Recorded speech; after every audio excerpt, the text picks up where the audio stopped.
기도하겠습니다.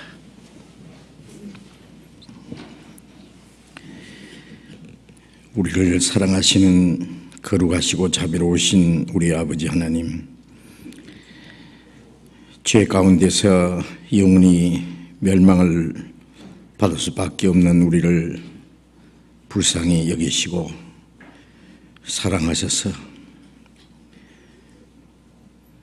주 예수님께서 우리가 받아야 될 저주와 형벌을 대신 받으시고 우리 대신 죽으시고 흘려주신 그 보배로운 피로 우리의 죄를 영원히 씻어주시고 우리를 영원한 멸망에서 건져주시고 우리를 하나님의 자녀로 삼아주시고 영원한 하나님의 나라에 들어갈 수 있는 그 크고 영광스러운 소망을 주신 우리 아버지 하나님, 그 크신 우리를 인하여 감사와 찬송과 영광을 우리 아버지 하나님께 돌립니다. 이 세상에는 죄와 저주와 거짓과 온갖 비참한 일들만 가득하지만은 하나님께서 우리의 마음속에 참된 평화와 기쁨과 자유를 주셨습니다. 이제 하나님이 허락하신 우리의 육체의 남은 때 이 땅에 사는 동안에도 주님이 우리를 버려두지 아니하시고 항상 우리와 함께 계셔서 우리를 지켜주시고 인도해 주시고 그 나라에 들어갈 때까지 보호하시는 그 크신 은혜를 믿고 감사를 드립니다. 이제 우리의 이 땅에 남은 삶이 하나님 앞에 결코 헛되지 않고 하나님의 영광을 위해서 주님의 몸된 교회와 복음을 위해서 올바로 살 수 있기를 원합니다. 우리의 마음과 우리의 생각, 우리의 남은 모든 삶을 하나님께서 온전히 주장하시고 인도해 주시옵소서. 우리의 마음과 우리의 생활 속에 아직 하나님 보시기에 합당치 못한 어두운 일들, 숨은 죄, 불순종하는 일들이 많이 있습니다. 주님, 말씀으로 우리를 붙들어 주시고 모든 거짓에서, 죄에서 우리를 해방시켜 주시고 오직 하나님의 뜻과 영광을 위해서 살 수 있는 지혜와 용기와 능력을 더욱 힘입혀 주시옵소서. 이 시간 우리가 또 함께 모여서 하나님의 말씀을 배울 수 있도록 인도해 주신 주님 감사합니다. 때를 따라 우리에게 필요한 말씀을 주시고 우리에게 더 풍성한 은혜와 생명과 능력으로 힘입혀 주시는 주님, 이 시간에도 또 우리에게 필요한 말씀을 주시고 우리의 마땅히 행할 일들을 더욱 가르쳐 주시고 주님의 거룩하신 뜻을 더욱 깨달아 알 수 있는 시간이 되게 인도해 주시옵소서.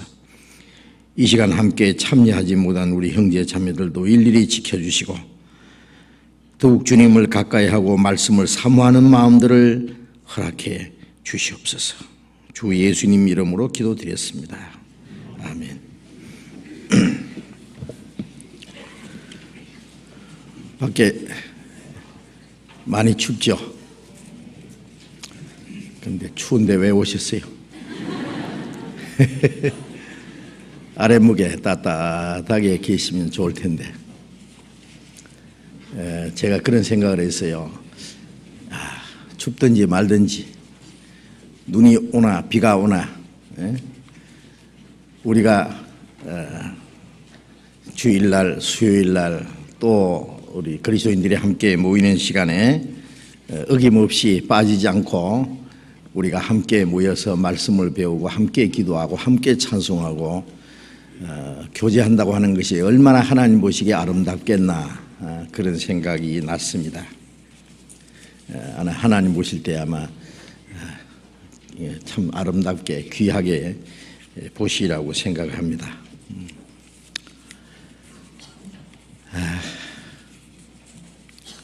구원받은 이후에 우리가 신앙생활 하는데 해야 될 여러 가지가 있지만 가장 중요한 것이 그리스도인들이 함께 모여서 말씀을 배우고 교제하는 겁니다. 거기서 우리가 말씀을 배우고 우리 신앙이 무럭무럭 자라고 또 하나님께서 우리에게 주시고 원하시는 더 풍성한 은혜와 생명과 능력을 우리가 공급받게 됩니다. 좀 피곤하다고, 좀 춥다고, 가기 싫다고 육신이 원하는 대로 하면은요 우리 신앙생활 못해요. 그걸 이겨야 돼요. 그렇죠? 이 육신은요 뭐 재미있게 해달라, 편하게 해달라, 뭐 맛있는 거 먹여달라, 뭐 이 세상 것들 그 요구 사항이 많아요. 그렇죠? 그래서 우리가 빚진 자로 돼 육신에게 져서 육신대로 살 것이 아니라 육신대로 살면 반드시 죽을 것이로되 영으로서 육의 행실을 죽이면 살리라. 그런 말씀이 로마서 8장에 쭉 나오는데 구원받은 사람이 빚진 사람이 빚쟁이가 빚을 달라고 하듯이 육신에게 빚을 져서 육신은 자꾸 뭘 요구를 해요. 그렇죠? 근데 육신에게 져서 육신대로 살면 반드시 죽는다는 말은 뭐 지옥 간다 그 말이 아니고 그 생활이 죽은 생활이다 그 말이에요. 일락을 살아가는 자는 살았으나 죽었느니라. 육신이 좋아하는 것 따르면은 그건 죽은 생활이에요. 그렇죠? 생활 자체가. 그러나 영으로서 위의 행실을 죽인다. 영은 뭘 원해요? 하나님의 뜻을 기뻐하죠. 그래서 속 사람은 하나님의 법을 절구한다 그랬잖아요. 근데 거듭난 속 사람은 하나님의 말씀을 듣기를 좋아하고 배우기를 좋아하고 순종하기를 좋아하고 하나님을 기쁘게 하려고 하는 것이 하나님이 우리에게 주신 마음입니다. 그것이 거듭난 사람의 마음입니다. 그래서 영으로서 육의 행실을 죽인다는 것은 그 성령의 생각으로 육신의 생각을 이기는 거예요. 그래서 바울 사도도 그랬잖아요. 내 육체를 쳐서 복종을 시킨다. 그랬죠. 나는 날마다 죽노라. 내가 나라고 하는 육신의 생각을 날마다 죽인다. 그래요. 죽인다. 영으로서 육의 행실을 죽이면은 산다는 것은 그것이 살아있는 생활이에요. 그리스도인의 생활. 그렇죠. 그래서 뭐 하기 싫다, 게으른 생각, 인색한 생각, 불순종하는 생각, 나태한 생각, 나쁜 생각 들면은 이 마귀야 물러가라. 마귀는 그걸 이용하거든요. 그렇죠? 이겨야 돼요. 그래서 벌떡 일어나야 돼요. 그러면 이기는 거예요. 자기를 이기는 거예요. 자기를 이기고 마귀를 이기고 죄를 이기고 그게 승리하는 생활이거든요. 그렇죠? 그래서 오늘 여기 오신 분들은 이긴 분들입니다. 여러 가지 유혹을. 그렇죠? 야, 오늘 피곤한데 추운데 뭐 눈이 올 때는 미끄러운데 뭐 제가 그 얘기 드렸어요. 이 스페인에서요 마드리드에 우리 교회가 있는데요. 저 남쪽에 알메리아라는 데가 있어요. 제가 지난달에 거기 가서 이제 그 입당식을 했어요. 교회 처음 시작해서 이제 거기서 모입니다. 현지 전도하기 위해서. 그런데 거기서 마드리드까지가 600km예요. 제가 가보니까 엄청 멀더라고 정말. 그 버스는 8시간 걸리고요. 승용차는 6시간 걸려요. 그러니까 600km면은 얼마나 먼지 기억나시죠? 생각하시죠? 서울에서 부산까지가 430km입니다. 그러니까 서울에서 부산 갔다가 또 어디 좀 갈까 하면 대전까지 다시 올라가야 돼요. 예? 그걸 몇 년 동안 다녔냐면 8년 동안 다녔대요. 한 주일도 안 빠지고. 어때요? 대단하지 않습니까? 생각할 수 있어요? 기네스북에 그런 건 안 올라가는 거 몰라. 예. 또 어떤 형제는 450km, 뭐 500km, 400km 평균. 그렇게 오시는 분들이 많이 있었어요. 한 번은요, 눈이 펑펑 왔는데, 스페인에도 눈 많이 옵니다. 올 때는 이제 알메리에서 마드리드까지 가려고 이제 차를 이제 몰고 가는데, 그러니까 그 멀리로 왕래하니까 차는 제일 좋은 차, 벤츠 이런 거 타고 다닙니다. 이제 가는데 중간에 교통순경이 눈이 와서 못 간다고 딱 막더래요. 그래서 나는 죽어도 가야 된다고. 물론 토요일에 갑니다. 토요일에 가서 자고 그 다음에 주일 집회 참석하고 교제하고 오후에 내려오는 거예요. 그러면 밤중에 오는 거예요. 밤중에. 예. 그 다음 토요일 날 또 그렇게 하고 그걸 8년간 상상이 됩니까? 예. 내가 그 얘기 듣고 야 대단하다. 예? 내가 거기 있었으면 말렸을 텐데. 예? 그래서 그건 참 용기는 좋은데 그 용기 가지고 그 자기 동네 좀 전도해야지 이제. 응? 그래서 이제 450km에 왕래하는 그 형제들에게 이제 그만 다니고 자기 사는 동네에 전도를 하라고 이제 자립을 하고 그렇게 하기로 했어요. 우르시아 또 발렌시아라는 그 도시가 있는데 그래도 꽤 큰 도시입니다. 그래서 멀어서 뭐 교회 못 간다, 뭐 눈이 와서 못 간다 하는 사람 있거들랑 그 스페인에 멀리서 왕래하는 분들에게 가서 좀 물어봐요. 나 차로 1시간 반 가는데 멀어서 못 가겠다. 2시간 가는데 너무 멀다. 그런 사람 있으면은 그거 가서 물어봐요. 응? 예수님이 그러셨잖아요. 남방 여왕이 일어나서 심판 때에 이 세대 사람을 정죄하리라. 그는 솔로몬의 지혜를 들으려고 땅 끝에서 왔습니다. 그 시바 여왕입니다. 에티오피아 남방 여왕이라는 것은 이스라엘 남쪽에 이스라엘 쪽 바로 남쪽에가 거기 에티오피아 여왕 시바 여왕이 남방 여왕이 솔로몬의 지혜를 들으려고 땅 끝에서 그때도 머니까 땅 끝이라고 했어요. 왔습니다. 그런데 솔로몬보다 더 지혜로운 자가 여기 있느니라. 예수님이죠. 시바 여왕은 하나님이 솔로몬에게 주신 지혜를 듣기 위해서 그 멀리서 와서 하나님의 말씀을 듣고 갔는데 바로 옆에 있으면서도 안 들었으니 시바 여왕이 뭐라 했냐면 여보시오들 나는 솔로몬의 지혜를 들으려고 멀리서 몰라 그때 뭐 타고 갔는지 막 낙타 타고 갔는 것 같아. 그 타고 멀리서 갔는데 당신들은 코 밑에 바로 옆에 계신 그 솔로몬보다 더 큰 그 메시아 주님의 말씀을 너희는 듣지 않았으니 너희는 심판받아야 마땅하다 하라고 그들의 죄를 정죄한다 그랬어요. 그렇죠? 그래서 그 남방 여왕을 주님이 칭찬하신 겁니다. 그렇죠? 멀리서.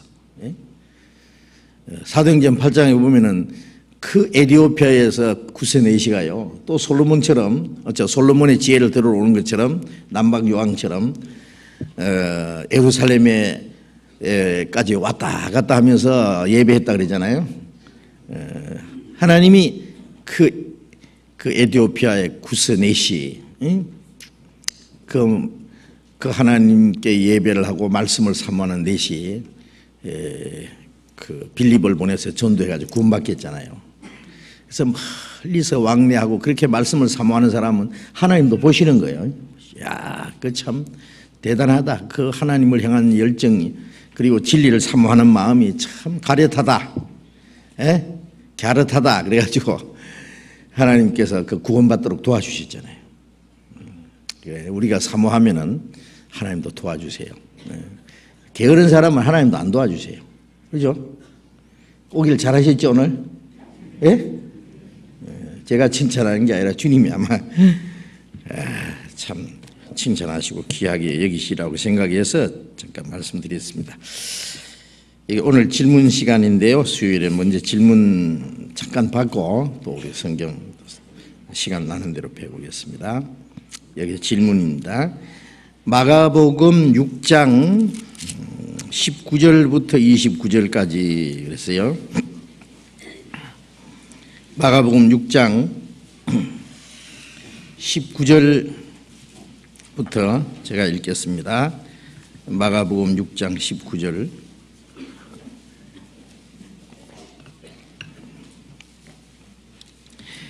헤로디아가 요한을 원수로 여겨 죽이고자 하였으되 하지 못한 것은 헤롯이 요한을 의롭고 거룩한 사람으로 알고 두려워하여 보호하며 또 그의 말을 들을 때에 크게 번민을 느끼면서도 달게 들음이러라. 마침 기회 좋은 날이 왔으니 곧 헤롯이 자기 생일에 대신들과 천부장들과 갈릴리의 귀인들로 더불어 잔치할세. 헤로디아의 딸이 친히 들어와 춤을 추어 헤롯과 및 함께 앉은 자들을 기쁘게 한지라. 왕이 그 여아에게 이르되 무엇이든지 너 원하는 것을 내게 구하라 내가 주리라 하고 또 맹세하되 무엇이든지 내가 네가 내게 구하면 내 나라의 절반까지라도 주리라 하거늘 저가 나가서 그 어미에게 말하되 내가 무엇을 구하리까? 그 어미가 가로되 세리요한의 머리를 구하라 하니 저가 곧 왕에게 급히 들어가 구하여 가로되 세리요한의 머리를 소반에 담아 곧 내게 주기를 원하옵나이다 한데 왕이 심히 근심하나 자기의 맹세한 것과 그 앉은 자들을 인하여 저를 거절할 수 없는지라.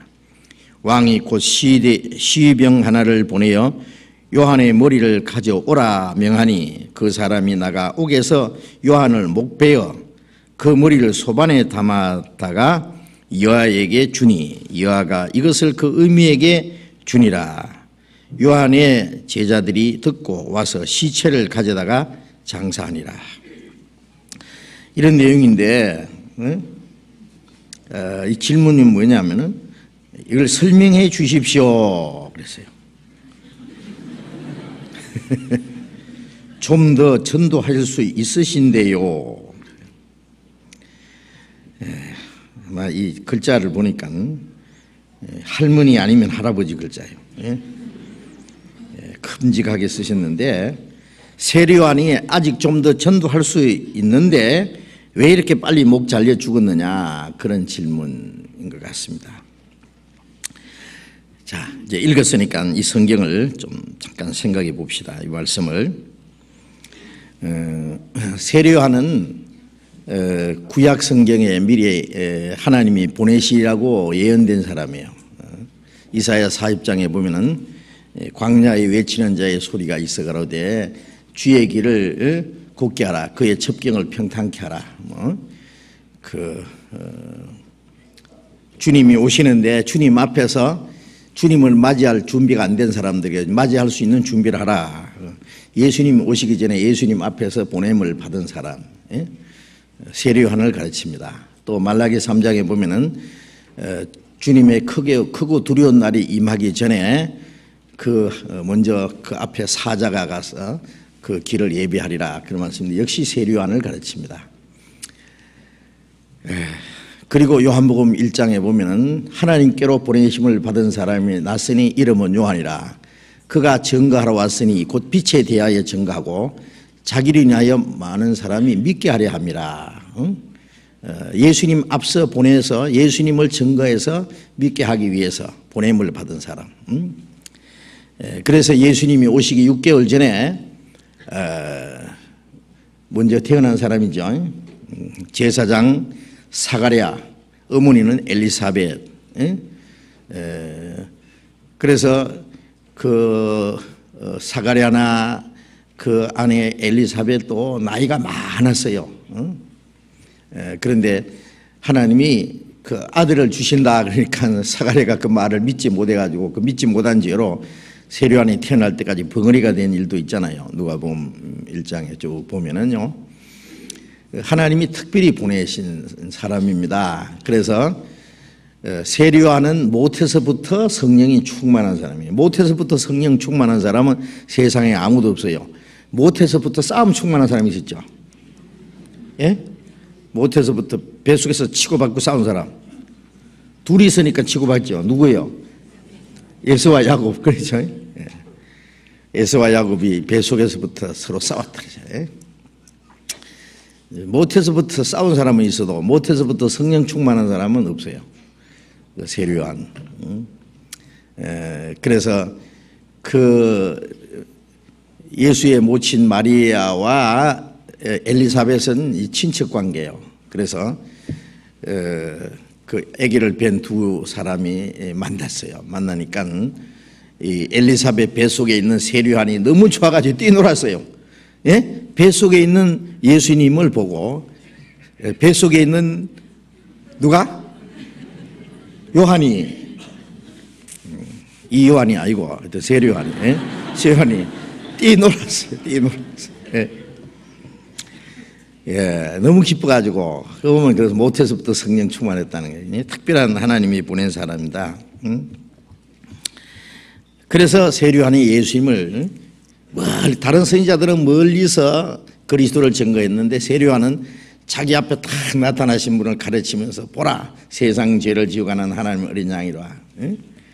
그래서 예수님이 세리요한을 선지자보다 제일 큰 자라 그랬죠. 모든 선지자보다도 뭐 세리요한이 키가 커서 큰 것도 아니고 일을 많이 해서 큰 것이 아니에요.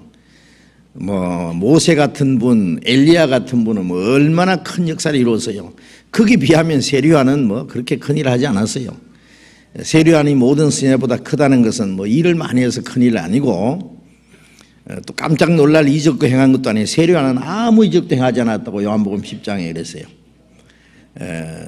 선지자들이 해야 될 가장 귀한 일은 뭐 깜짝 놀랄 일, 뭐 이적을 행한다든지 뭐 많은 일을 하는 그런 게 중요한 게 아니라 그보다도 그리스도를 증거하는 게 제일 중요한 것이거든요. 그러니까 예를 들면은 달이 지구에서 보기에 제일 크잖아요, 그죠?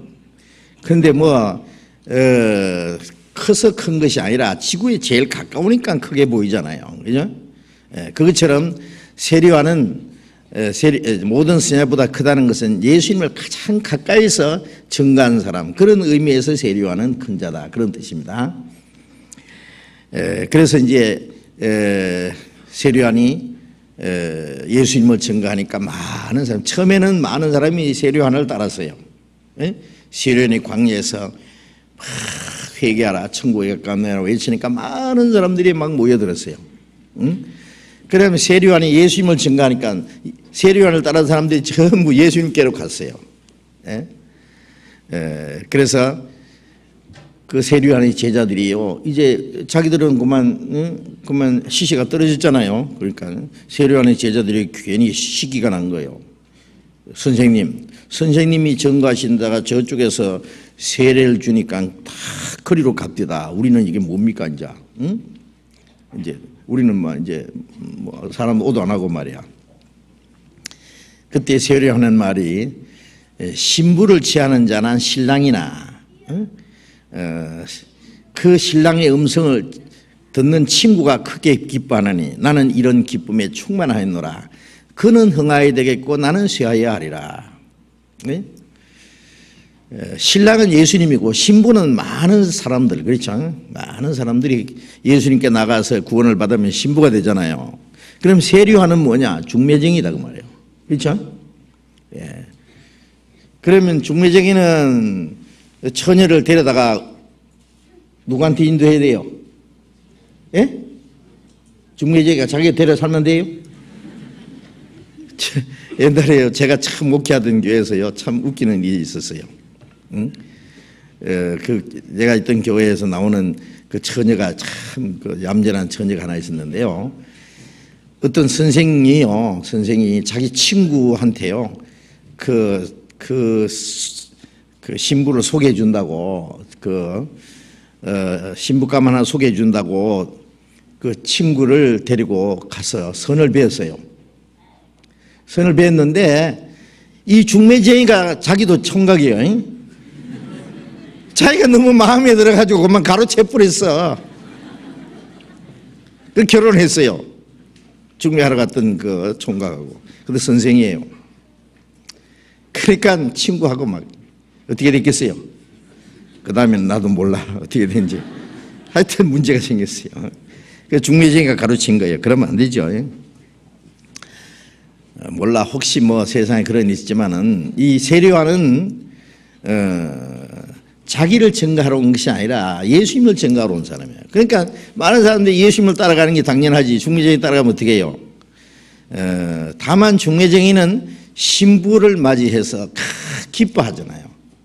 그러면 친구는 신랑이 기뻐하면은 야, 자기 보람이 있잖아요. 중매한 것에 대해서. 그래서 나는 이런 기쁨에 충만했다. 그는 흥하여야 되겠고 그리스도는 흥하여야 되겠고 나는 쇠하여야 하리라. 아니, 사람들이 예수님 따라가지 않고 세례요한 따라가면 어떻게 해요? 큰일 나죠. 그래서 세례요한은 자기 할 일을 다 했다 그랬어요. 그리고 나서는 이제 세례요한이 이제 목이 잘려 죽었어요. 그런데 목이 잘려 죽는, 왜 죽었는지가 여기 이제 기록이 되어 있어요. 자세히 기록되어 있어요, 여기. 아주 재밌는 내용이니까 한번 봅시다. 우리에게도 좋은 교훈이 될 거예요. 14절 앞에 조금 더 봅시다. 이에 예수의 이름이 드러난지라 헤롯 왕이 듣고 가로되 이는 세례요한이 죽은 자 가운데서 살아났도다.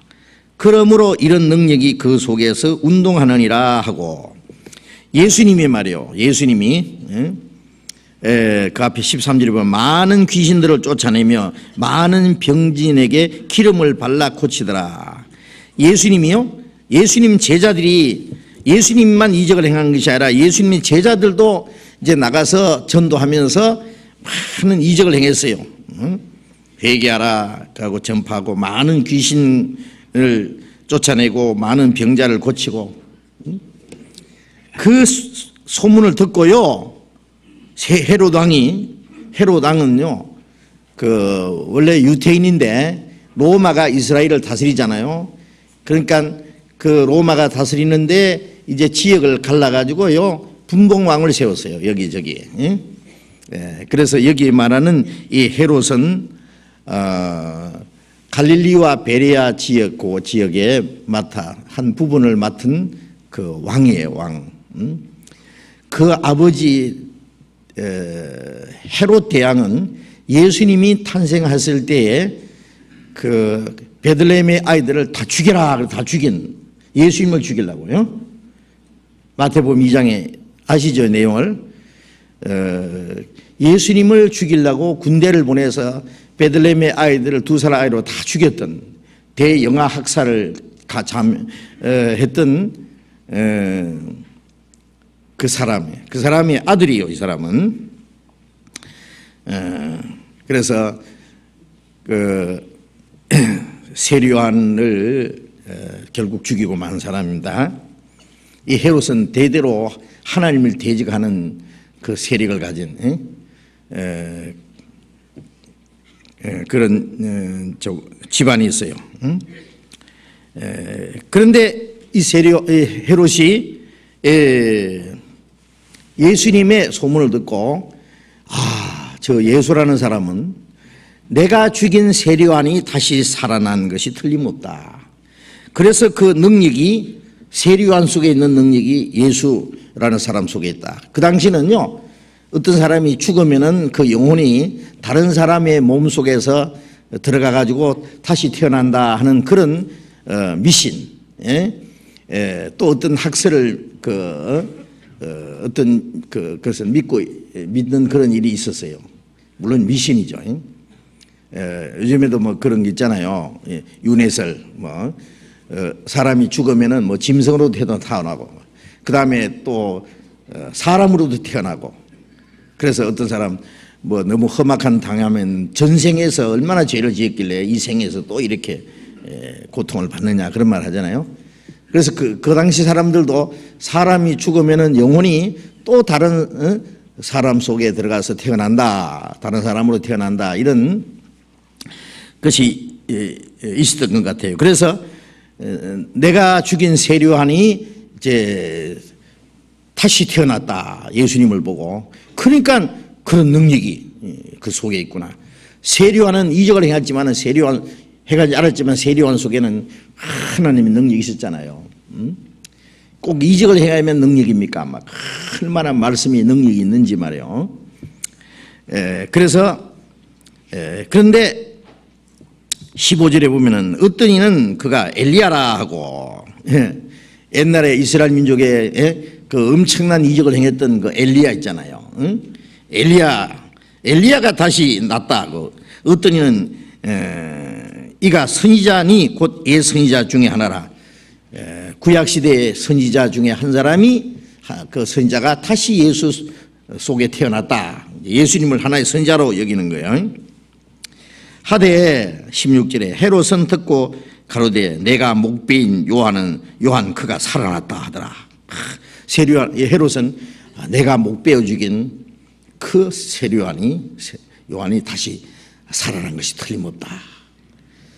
그래서 이 세류안은 죄 없는, 헤롯은 죄 없는 세류안을 목을 잘라 죽였는데, 그 세류안이 다시 살아났다고 생각하니까 얼마나 무섭겠어요. 예? 두렵고 양심의 심한 가책도 느끼고 그랬어요. 그래서 이제 그 이하는 세류안을 죽인 사건이 자세히 또 이렇게 기록이 되어 있습니다.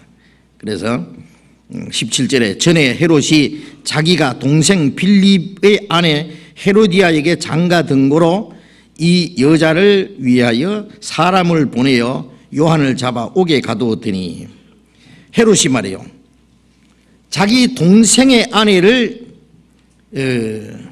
취해서 자기 아내로 삼았어요. 그 자세한 내용은 안 돌아왔으니, 기록 안 됐으니까 저도 잘 모르겠어요. 그 동생이 죽었다는 말인지, 정말 죽여버렸는지, 어때 추방버렸는지, 어쨌든 동생의 아내를 뺏었는지 어쨌든지 하여튼 자기 아내로 삼았어요.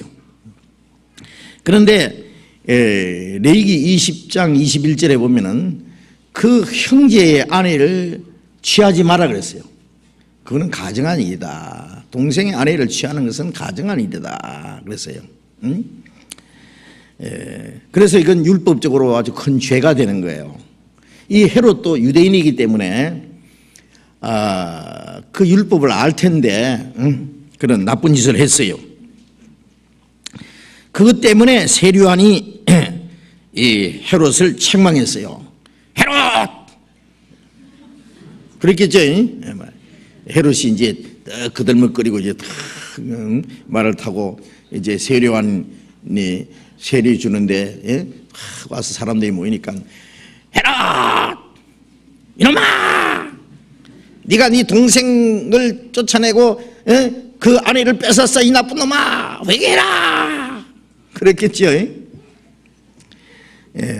그러니까 그 헤롯이 세류안을 잡아서 옥에 가둬버렸어요. 그렇죠? 18절에 이에 요한이 헤롯에게 말하되 동생의 아내를 취한 것이 옳지 않다 하였습니다. 19절 헤로디아가 요한을 원수로 여겨 죽이고자 하였으되 하지 못한 것은 헤롯이 요한을 의롭고 거룩한 사람으로 알고 두려워하며 보호하며 또 그의 말을 들을 때 크게 번민을 느끼면서도 달게 들음이러라. 그 빌립의 아내였던 이 헤로디아가, 헤로디아도 이 나쁜 여자요. 몰라요. 모르기는 몰라도 헤로디아가 이 헤롯을 꼬셨는지도 몰라. 꼬리를 쳐가지고 말이에요. 예. 그래서 자기가 난 딸까지 데려가서 이제 이렇게 그 자기 남편의 그 형, 시숙이죠. 그게 이제 시집간 거예요. 그러니 헤롯도 책망했을 거고 그 헤로디아 그 헤롯의 그 안에 된 이 헤로디아도 막 책망했을 거예요. 나쁜 여자, 불길한 여자라고 그랬을 거예요. 그러니까 그게 감정을 가진 거예요. 감정을 가지고 세리요한을 원수로 여기서 죽이고자 헤로디아는 당장 이 세리요한을 죽이고 싶은데 참 그래서 그래도 헤롯은요 책망을 받아도 죽이지는 못했어요. 왜 그러냐면은 양심의 가책을 느꼈어요. 그렇죠. 그렇지 내가 잘못해서 책망받는데 뭐 세리요한이 뭐 잘못이 있나? 자기는 당연히 받을 책망을 받는 것이고 그래서 세리요한을 의롭고 거룩한 사람으로 알고 있었다 그랬잖아요. 자 이걸 보면은 그래도 헤롯이라는 사람은 양심이 좀 살아있는 사람이에요. 그죠? 그래서 또 많은 사람들이 세리요한을 따르고 그를 참 선지자로 여기고 그렇기 때문에 세리요한을 죽이면은 난리 날 거 아니에요 사람들이. 그래서 백성이 두려워서도 세리요한을 못 죽였다 그랬어요. 거룩한 사람으로 알고 두려워하여 보호하며 심지어 보호했다 그랬죠. 그 헤로디아가 이 세리요한을 못 죽이게 감옥에 가다 놨지만은 보호하는 또 있어요. 그리고 그의 말을 들을 때 말씀도 들었어요. 그래서 감옥에 있으면서도 막 세리요한에 막 소리를 질렀겠죠. 그래서 크게 번민을 느끼면서도 그의 말을 달게 들음이라 그랬죠. 이 말씀 보면은 이런 사람들이 꽤 있어요. 그죠? 예? 번민을 느끼면서도 말씀을 듣고 말씀을 들으면서도 번민을 느끼고 그게 뭐예요? 순종을 못하는 거예요. 순종하면 번민할 필요 없죠. 번민할 거 뭐 있어요? 세리요한 죄 없으니까 석방시켜야죠. 아니 의로운 사람으로 여기면서 왜 잡아놨어 그래? 감옥에 갖다 놓고 왜 또 가 설교는 들어 왜? 예? 그리고 그 세리요한의 말을 옳다고 하면서 번민을 느끼면서 왜 안 보내? 이게 이제 모순이에요, 모순. 그러니까 이런 사람들이 있어요, 지금도요. 자기가 잘못된 거 알고 말씀을 들으면 그렇죠, 그렇죠. 나는 죽을 죄인입니다. 말씀을 순종해야죠. 그러면서도 회개 안 해. 마음의 번민을 느끼고 고민을 하면서도 회개를 안 하고 급기야는 끝까지 그리스도를 영접하지 않고 배척하는 사람. 의로운 사람인 줄 알고 거룩한 사람인 줄 알고 말씀도 옳은 줄 알고 그것 때문에 고민도 하고 자기가 잘못된 줄 알고 그러면서도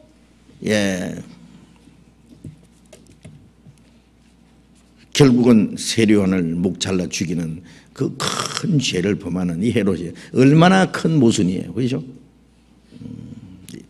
이런 걸 보면은요 사람이 얼마나 그 강팍하고 완고하고 악하고 이게 마귀에게 사로잡히지 않으면 이렇게 될 수가 없어요. 21절에 보면은 마침 기회 좋은 날이 왔으니 무슨 좋은 날이냐 하면은 세리요한의 목을 잘라 죽일 수 있는 아주 절호의 기회가 왔다 그 말이죠. 곧 헤롯이 자기 생일에 대신들과 천부장들과 갈릴리의 귀인들로 더불어 잔치할세. 헤롯의 생일 잔치예요. 잔치를 거울판지게 해요. 천부장 그러면 1000명의 군사를 거느린 아주 장군입니다. 그런 거 굉장히 권세 있는 사람이에요. 천부장들이니까 천부장이 많이 여럿이 있었겠죠. 그 다음에 그 대신들, 그 다음에 귀인들. 그러니까 이 헤롯의 그 권력이 아주 대단했을 겁니다. 이 잔치를 하는데 22절에 헤로디아의 딸이 친히 들어와서 춤을 추어 헤롯과 및 함께 앉은 자들을 기쁘게 한지라. 이 헤로디아 딸은 그 전 남편 빌립에게서 난 딸이 틀림없습니다. 그래서 그 의미의 그 예미의 그 딸이요. 그 애미도 강교하고 여우 같고 그 딸도 여우 새끼. 예? 예, 아주 뭐 좀 그 아마 헤로디아가 좀 매력이 있게 생기는 것 같아. 이제 예감에 그렇잖아요. 그러니까 그 헤롯이 홀가닥 했겠죠. 예. 거기다가 이제 예, 이 딸도 어미 닮아가지고, 응? 그러면 이 생일날에 왜 그 딸이 와서 춤을 춰야 됩니까? 이거는 그럴 필요가 없는 거예요. 응? 무희들을 데려다가 해도 되는데 이 헤로디아가 이 계획적으로 한 거예요. 이거 완전히 계획적으로. 응? 그래서 딸에게 미리 춤도 가르치고요. 예? 무슨 춤입니까? 배꼽춤. 예? 배꼽 내놓고, 응? 뭐 그냥 옷도 막 희한하게 입혀가지고 막 아슬아슬하게, 그죠? 그래가지고 아주 막 섹시한, 예? 죄송합니다. 아주 막 헤롯 왕부터 시작해서 대신들 막 아주 완전히 그냥 홀기도록 춤을 춘 거야. 막 보나 마나. 예? 그래가지고 그걸 위해서 아마 연습도 많이 했을 거예요. 그래가지고 예? 그 춤을 추어서 예? 헤롯과 및 함께 앉은 자들을 기쁘게 한지라. 아주 넋이 빠졌어요.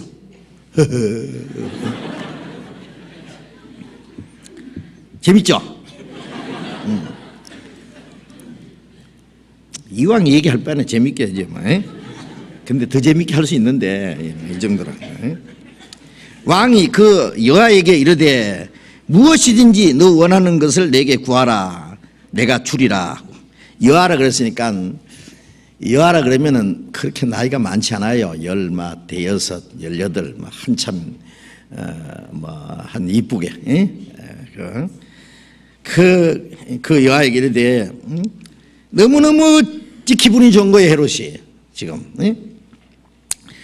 뭘 줄까? 무엇이든지 내게 구하면은 내가 주겠다. 그리고 이제 헤롯도 그때 한잔 해가지고 정신이 왔다 갔다 하는 거예요 지금. 예? 기분이 좋고 지금인데, 예. 23절 또 맹세하되 무엇이든지 내게 네가 내게 구하면 내 나라의 절반까지라도 주리라. 세상에 이런. 예? 이 한 번 얘기해놓고 또 맹세해야 말하기를 맹세한 거예요. 내가 안 줄 줄 아느냐? 틀림없이 준다. 이 맹세를 하면은요, 이 공중들 앞에서 맹세를 하면은요, 그거는 돌이킬 수 없어요. 예. 그 임금체민의 말이에요. 응? 예. 내게 구하면은 내 나라의 절반까지라도 주리라. 이것은요, 자기를 과시하는, 예, 그리고 허영심이에요. 예? 예. 그리고 이거는 아주 망령된 소리예요. 예. 저는 로마의 세력 안에 있는 사람이요. 지 맘대로 나라를 주고 말고 해요. 예? 그리고 그 당시에 이스라엘 땅의 약 4분의 1 정도를 통치하는 그 분봉왕이에요. 그런데 예? 그 중에 반을 주면 어떻게 하자는 얘기예요. 그래. 대도 안 할 소리를 해. 가끔 보면은요, 그 대통령 대선 주자들도요, 내가 대통령이 된다면은, 예? 신혼부부 한 사람당 돈을 얼마씩 주겠다. 뭐 그런 사람도 있었잖아요. 그죠? 내가 대통령이 된다면 나라 절반에도 준다 그러지, 뭐, 차라리. 예? 대도 안 하는 소리 하는 사람 보면 지가 무슨 돈이 있어야지 그렇게 줄 거예요. 지 돈 지 맘대로 돈 줘? 그건 누구 돈인데 그래? 예? 누구 돈인데 지 맘대로 준다. 나라 돈을 지 맘대로 주겠다는 얘기? 그거 보면요, 그런 사람은요, 예, 찍어주겠어요? 예? 돈 다 뺏기려고 찍어줘? 예? 어떤 사람, 그 사람 찍으려한다 그러더라고. 그래서 왜냐면은 내 좀 이따가 결혼하거든. 예? 그 사람 대통령이 된 후에, 응? 그러면 이제 몇 천만 원 들어올 거 아니에요. 그건 웃기는 얘기고, 하여튼 나라의 절반이라도 주겠다 이런 망령된 망언을 했어요, 이 사람이. 24절, 제가 나가서 그 어미에게 말하되 내가 무엇을 구하리까? 그렇죠. 저 엄마하고 이제 작당을 하는 거예요. 응? 그 어미가 가로되 세류 안에 머리를 구하라 하니 세류 안에 머리를 달라고 해라.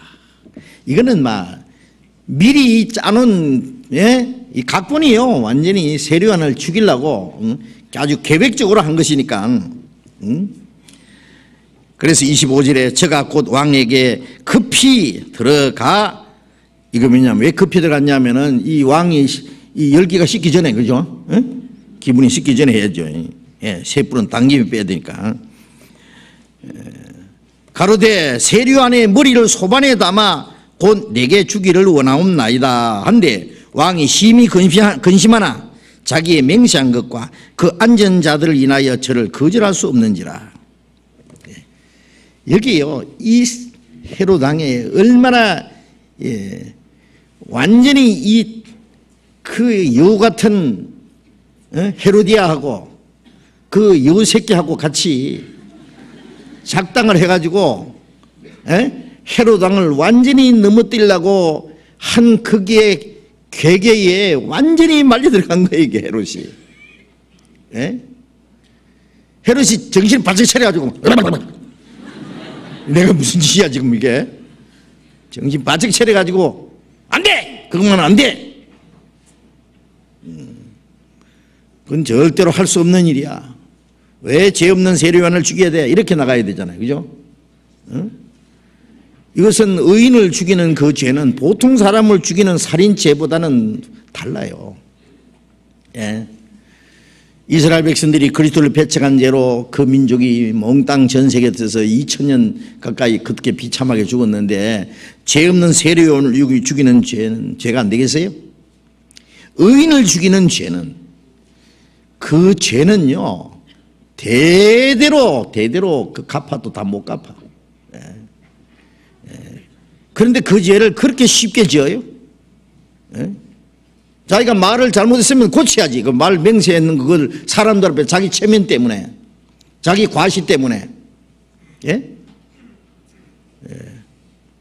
말을 잘못한 것도 죄인데 그 잘못된 말을 지키려고 더 큰 죄를 지어? 그러면 안 되죠. 자기가 약속을 잘못했든지 뭐 맹세를 잘못했든지 그렇게 헛맹세를 하지 말아야 했잖아요. 그래 잘못된 거면은 그것으로 끝내야지. 그 잘못된 것을 계속 이어나가기 위해서 더 큰 죄를 지으면 안 되잖아요. 그래서 시병 하나를 보내가지고 요한의 목을 가져오라 그러니까 당장 가서 옥에 가서 요한의 목을 싹둑 베어가지고 어떻게 뱉겠어요? 짝두로 탁 목을 잘라버린 거예요. 그래가지고 당장 이 소반이라는 것은요, 이렇게 이 음식 담는 그릇이에요. 그렇죠? 이렇게 딱 담아가지고 뚜껑 딱 덮어가지고 피가 쭉 흐르는 세례요한의 머리를 그대로 가져온 거예요. 왜냐하면은 그걸 보고 원수를 죽인 것에 대한 쾌감을 느끼고, 그렇죠? 그 다음에 원수가 완전히 죽었다는 것을 확인하는 거예요. 그 목을 보고, 머리를 보고. 그래서 이제 그 갖다 주니까 이 헤로디아 딸이 어미에게 갖다 줬잖아요. 그래서 28절에 보면 그 머리를 소반에 담아다가 여아에게 주니 여아가 이것을 그 어미에게 주니라. 요한의 제자들이 듣고 와서 시체를 가져다가 장사하니라. 세례요한의 제자들이 가슴을 치면서 통곡을 했을 거예요. 머리 없는 자기 선생님의 그 시체를 갖다가 장사를 했습니다. 여기에 사상 최대의 이 아주 악독한 어머니와 딸 작당을 해가지고 하나님의 선지자를 죽이는 그 모습이 나옵니다. 엄청난 죄악입니다. 그렇죠?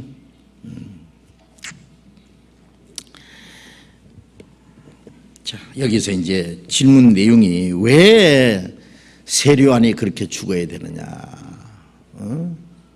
왜 세례요한이 죽도록 하나님 허락하셨을까? 하나님 허락 안 하시면은, 하나님 허락하지 않으시면은 세례요한을 죽일 수 없을 거예요. 그렇죠? 예수님도 유대인들이 죽이려고 해도 예수님 십자가 못 박히기 전에 유대인들이 얼마나 예수님 죽이려고 했는데 돌로 쳐 죽이려고 막 절벽 끝에 가서 뭐 밀어버리려고 하고 몇 번 죽이려고 했지만은 때가 되지 않아서 예수님이 죽지 않았다 그랬어요. 죽지 않았다. 예? 하나님이 허락하지 않으면은 예수님이 죽으실 자는 십자가인데 예수님이 돌에 맞아 죽는다든지 낭떠러지 밀어떨어져서 예수님이 돌아가신다 그러면 안 되잖아요. 하나님 허락하지 않거든요. 십자가에 죽으시는 것은 하나님 허락하신 거예요. 예수님도 내게서 목숨을 누가 뺏어가는 자가 있는 것이 아니라 나는 스스로 목숨을 버리노라. 예수님이 12제자 중에 야고보가 제일 먼저 목 잘려 죽었잖아요. 그 왜 목 잘려 죽었을까요? 12제자 중에 수제자 중에 베드로, 야고보, 요한은 형제끼리입니다. 그런데 이 야고보 요한의 어머니가 예수님에게 와서 그랬어요. 예수님, 임금 되시면은 우리 아들 오른쪽 왼쪽에 꼭 앉게 해주세요. 부탁을 했어요. 꼭요? 잊지 마이세요. 예수님이 너희가 구하는 것을 알지 못하는도다. 내가 마시는 잔을 마실 수 있느냐? 내가 받을 세례를 받을 수 있느냐? 예수님 마시는 잔은 십자가요. 그게 예수님의 고통의 잔이에요. 그것이 예수님이 받을 세례예요. 두 제자는 옆에 있다가 내가 임금 되거들랑 한 잔 하자는 줄 알고 예 마실 수 있나이다. 과연 마시려니와 좌우에 앉는 것은 내가 너에게 줄 것이 아니라 하나님이 누구를 예비해 두셨든지 그들이 받을 것이니라. 과연 마시려니와 그게 뭐예요? 좌우를 구한 대가로 그들이 마시겠다고 하는 잔을 마셔야 돼요. 그래서 12제자 중에 제일 먼저 목자를 죽은 사람이 야고보. 오른쪽 왼쪽에 앉게 해달라고 하는 대가, 그리고 주님이 마시는 잔을 마시겠다는 건 과연 마시려는 그래. 네가 제일 먼저 죽을 기다. 그 다음에 그럼 동생 요한은 왜요? 제일 오래 살았어요. 요한계시록을 기록하고 마지막 밤무섬이었어요. 도미시아는 황제 때요. 잡아가지고 죽이려고 막 기름가마에 집어 던졌는데 막 살아났대. 그거는 성경에 기록되지 않았는데 그 전해오는 말에 의하면 어쨌든 마지막에 밤무섬에 귀양살이 보내가지고 거기서 요한계시록 그 계시를 받아가 요한계시록 기록했잖아요. 그게 뭐냐 하면은 제일 먼저 목 잘려 죽는 것도 순교고 제일 나중까지 사는 것도 순교예요. 그런데 사실은 주님을 위해서 죽는 것도 어렵지만은 주님을 위해서 사는 것이 더 어려워요. 아세요? 평생 고난받는 거예요. 그것이 그들이 마셔야 될 잔이었어요. 아세요? 그런데 야고보는 제일 먼저 목 잘려 죽었는데 야고보를 목 잘려 죽이니까 유대인들이 좋아하거든요.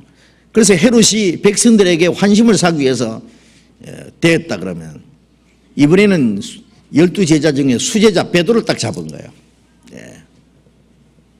베드로를 죽이려고 옥에 가뒀어요. 야고보를 가뒀던 옥에 가뒀어요. 그 다음날 베드로도 끄잡아내가지고 목 잘라 죽이려고. 그런데 어떻게 했어요?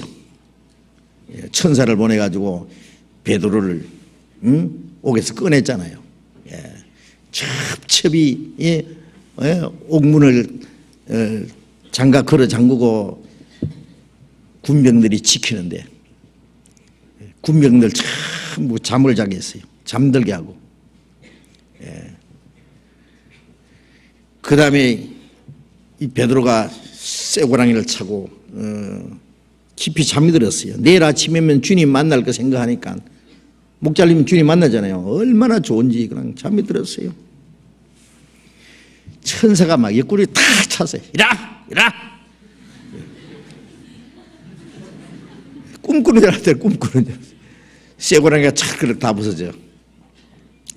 그 다음에 옥문이 촥 열려. 첫째 문, 둘째 문, 셋째 문. 그때까지도 꿈꾸는 줄 알았다 그랬어요. 밖에 나와서 그때서 정신이 퍼쩍 나가지고 주님이 천사를 보내가지고 나를 헤로드 왕의 세력에서 건져냈다. 그래가지고 이제 그때는 예루살렘의 그 마가복음을 기록한 마가 다락방입니다. 그 어머니 마리아, 그 집이 굉장히 큰, 아마 이 마가 요한이 부자였던 것 같아요. 그 120명이 한꺼번에 모일 수 있는 그 방이면은 꽤 큰 방이에요, 그 당시에. 거기에 모여서 성도들이 막 기도를 하고 그런데 막 문을 두드립니다. 베드로라 살아났잖아요. 자, 거기서 왜 야고보는 목 잘려 죽도록 내버려 두고 베드로는 왜 천사를 보내서 끌어냈을까요? 예? 야고보가 같이 있을 때는 기도를 안 해서 그랬을까요? 아니면 야고보가 믿음이 부족해서 그랬을까요? 아닙니다. 예. 야고보가 목 잘려 죽는 것은 주님이 허락하셨고, 베드로는 거기서 죽을 자리가 아니에요. 베드로 죽을 자리는 따로 있어요. 예. 그러니까 베드로는 건져낸 거예요. 어떤 사람은 빨리 죽게 하고 어떤 사람은 또 좀 더 길게 살게 하고, 예. 달려갈 코스가 달라요. 베드로는 나중에 거꾸로 십자가 못 박아 죽었다고 전해 내려오잖아요. 바울 사도가 죽을 자리는 또 로마에 가 전도하다가 또 죽을 자리가 따로 있어요. 그러니까 달려갈 코스가 각각 다릅니다.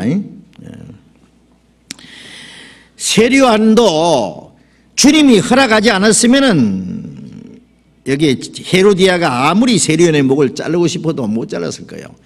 주님이 허락하신 거예요. 그런데 제가 이 말씀을 보면서 두 가지 생각이 나요. 하나는 제 혼자 생각입니다. 이게 절대 맞다고 그렇게 제가 주장하고 싶지는 않아요. 한 가지 생각은 뭐냐면은 세례요한은 예수님을 증거하러 온 사람이에요. 예수님을 증거하러 온 사람이지 헤롯의 그 죄를 지적하기 위해서 온 사람은 아니에요.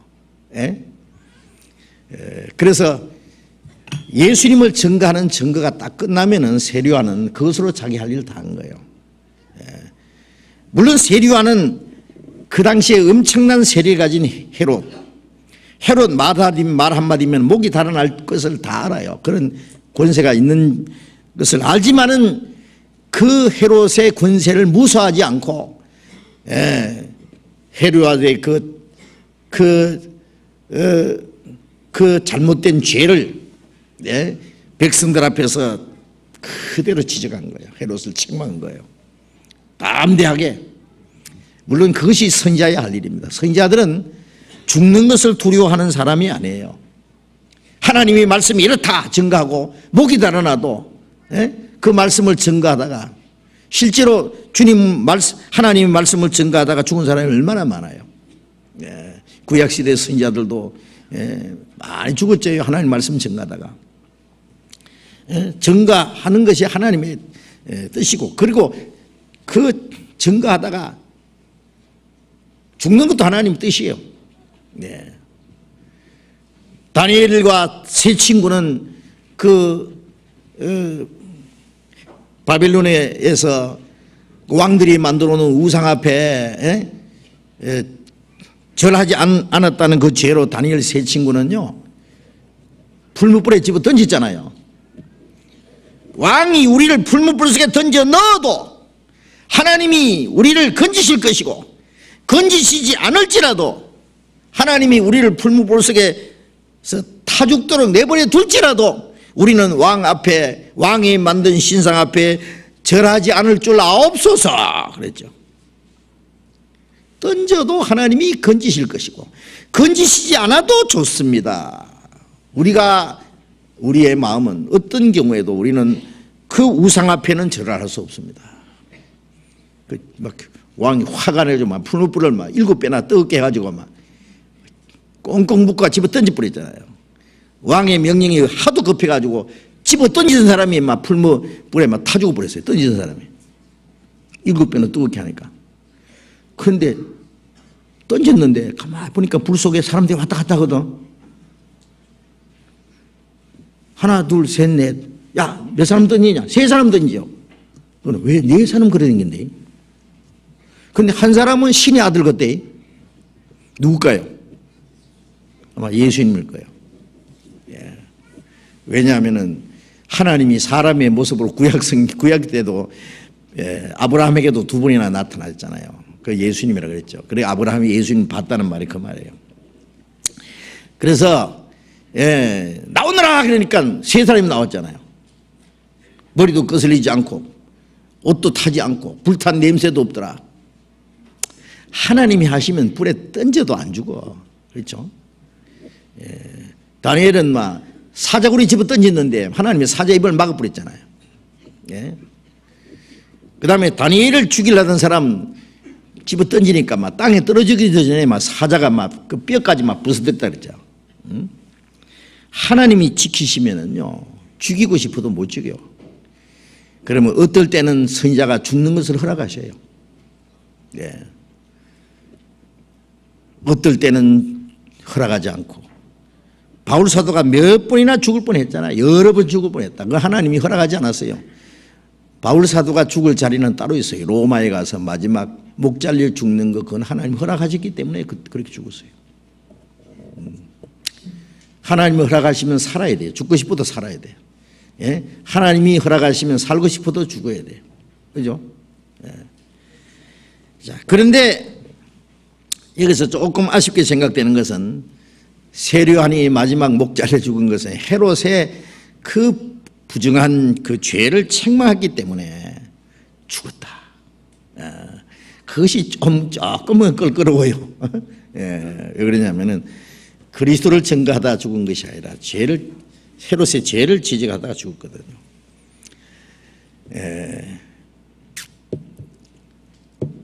예수님은 유대 종교가들의 거짓을 신랄하게 지적하고 책망하셨지만은 헤롯의 죄는 예수님이 책망하지 않았어요. 다만 헤롯을 보고 여우라 그랬어요. 여우. 헤롯을. 여우도 굴이 있고 공중의 새도 그치가 있으나 인자는 머리 둘 거 없느니라. 어쨌든 그리고 세례요한이 이제 왜 전도할 수 있는 세례요한은 아직 전도할 수 있는 힘도 있고 젊은데 왜 그렇게 빨리 죽여야 되느냐 하면요, 세례요한의 일은 끝났어요. 사실상. 이제 세례요한이 예수님을 증거하고 많은 사람이 주님을 따랐어요. 주님을 따랐어요. 중매쟁이 일은 끝났어요. 마태복음 봅시다. 마태복음 11장을 잠깐 봅시다. 마태복음 11장 12절 13절 읽겠습니다. 같이 읽읍시다. 세례요한의 때부터 지금까지 천국은 침노를 당하나니 침노하는 자는 빼앗느니라. 모든 선지자의 및 율법에 예언한 것이 요한까지니. 14절 만일 너희가 절개 받을진대 오리라 한 엘리야가 곧 이 사람이니라. 세례요한의 때부터 지금까지 천국은 침노를 당하나니. 세례요한의 때부터 천국은 침노당한다는 말은 뭐예요? 뭐 물건을 이래 자 누구든지 가져가세요 그러면 막 잽싸게 와서 뺏는 사람 것이에요. 그렇죠? 주의 보혈 흐르는데 날래게 뛰어나가 믿음으로 나의 마음 지금 깨끗. 침노당한다는 것은 뺏는 거에 가서 돈 주고 사는 것도 아니고 내 노력으로 하는 것도 아니고 무조건. 왜 그러냐면은 은혜예요. 은혜. 예수님의 보혈의 그 보혈이 강처럼 흐르는데 그 하나님의 그 은혜의 강에 그 보혈의 능력에 뛰어들어가는 사람은 누구든지 구원받는다. 천국은 침노를 당한다. 그런 같은 말입니다. 그리고 세류한 때부터는 세류하는 예수님을 증거하고 예수님에게 쫓아나가면 이제 구원을 받는 거예요. 모든 선지자, 구약시대의 선지자와 및 율법에 예언하는 것이 요한까지니, 그러니까 세류하는 구약시대의 마지막 선지자예요. 마지막 선지자입니다. 구약시대의 마지막 신약의 시작, 그 다리 역할을 한 사람이에요. 만일 너희가 절개 받을진대 오리라 한 엘리야가 곧 이 사람이라. 그러면 옛날에 엘리야가 다시 살아났다 그 얘기는 아니고, 누가복음 1장에 보면 엘리야의 심령과 능력으로 주 앞에 앞서가서 아비의 마음을 자식에게, 거스린 자의 마음을 그 하나님의 설계에 돌아오게 하리라. 하나님께 돌아오리라. 그런 말. 하나님의 아비의 마음을, 하나님의 마음을 이스라엘 백성들에게 전해주고, 하나님을 대적하는 이스라엘 백성들의 마음을 하나님께로 돌이키게 하는, 그게 뭐예요? 엘리야의 심령이에요. 능력이에요. 엘리야는 이스라엘 백성들이 하나님, 여호와가 하나님인지 바알이 하나님인지 모를 때에 엘리야가 뭐라 했어요? 여호와가 하나님이면 그를 쫓고 바알이 하나님이면 그를 쫓아라. 어느 때까지 두 사이에서 뭐뭐뭐 하느냐. 그래서 하늘에서 막 불이 내려오게 해서 여호와가 하나님인 걸 믿게 하고, 네? 바알과 아세라 신을 섬기, 그게 혹시 하나님인지 모르겠다고 생각하던 이스라엘 백성들의 마음을 하나님께로 돌이키게 한 사람이 엘리야잖아요. 그 엘리야의 심령과 능력입니다. 그걸 말하는 거예요. 뭐 옛날 뭐 불병거 타고 올라갔던 엘리야가 뭐 다시 왔다 그 얘기 아니에요. 이스라엘 백성들은 예수님이, 저 예수라는 분이 메시아인지, 그 유대 종교가들은 예수가 메시아 아니라 그러고 두 사이에서 뭐뭐뭐 하고 있는데, 세례요한은 예수님이 메시아다 그걸 증거하러 온 사람이에요. 그런 의미에서 엘리야의 심령과 능력을 가져온 사람이에요. 아시겠어요? 그래서 하나님을 떠났던 이스라엘 백성들을 예수님께 돌아오게 하는 그 역할을 한 사람이에요. 그 엘리야예요. 그 역할을 했고, 그리고는 예수님께 돌아오고 한 다음에는 이 세류한의 일은 끝난 거예요. 그 다음에 요한복음 5장을 봅시다. 요한복음 5장. 요한복음 5장 35절 같이 읽읍시다. 요한은 켜서 비치는 등불이라 너희가 일시 그 빛에 즐거이 있기를 원하였거니와. 요한은 켜서 비치는 등불이라. 예수님은 빛이시죠. 참빛고 세상에 와서 각 사람에게 비치는 빛이시나니, 예수님은 참빛 생명의 빛이요. 요한복음 8장 12절에 나는 세상의 빛이라. 나를 따르는 자는 어둠에 다니는 자 아니고 생명의 빛을 얻으리라. 예수님은 생명의 빛이고, 세류한은 뭐냐? 켜서 비치는 등불이에요. 켜서 비치는 등불은 이런 전등도 마찬가지예요. 켜서 비치는 등불이죠. 그것은 해가 뜰 때까지만 필요한 거예요. 빛이 없을 때 세류하는 켜서 비치는 등불처럼 그리스도를 증거하기 위해서 나타난 사람이에요. 그래서 일시 동안 그 빛이 있는 것을 즐거워했다. 일시적으로만 있는 빛이에요. 켜서 비치는 거. 영원한 빛이 아니죠. 그래서 세류한의 증거를 듣고, 이제 햇빛이 탁 나면은, 해가 떠오르면은 이 켜서 비치는 등불은 필요 없는 거예요. 그 예수님의 그 빛을 보고 나가야 되죠. 대낮인데도 뭐 커튼 다 내려놓고 막 촛불 켜놓고 앉아서는 안 되잖아요. 그래서 이제 예수님은 생명의 빛으로 났기 때문에 세류한은 그 빛은 이제 사그라져야 돼요. 없어져야 돼요. 그래서 세류한의 내 역할은 끝났기 때문에 세류한을 죽는 것을 하나님이 허락하셨을 거예요. 그래서 세류한은 오실 그리스도를 증거하고, 그리고 그리스도를 증거하고 많은 사람들이 주님을 따라간 후에는 세류한의 역할은 끝났어요.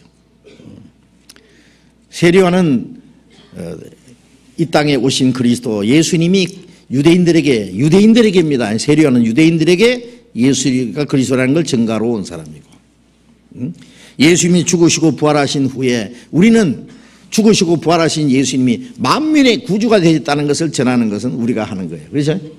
좀 역할이 다르죠?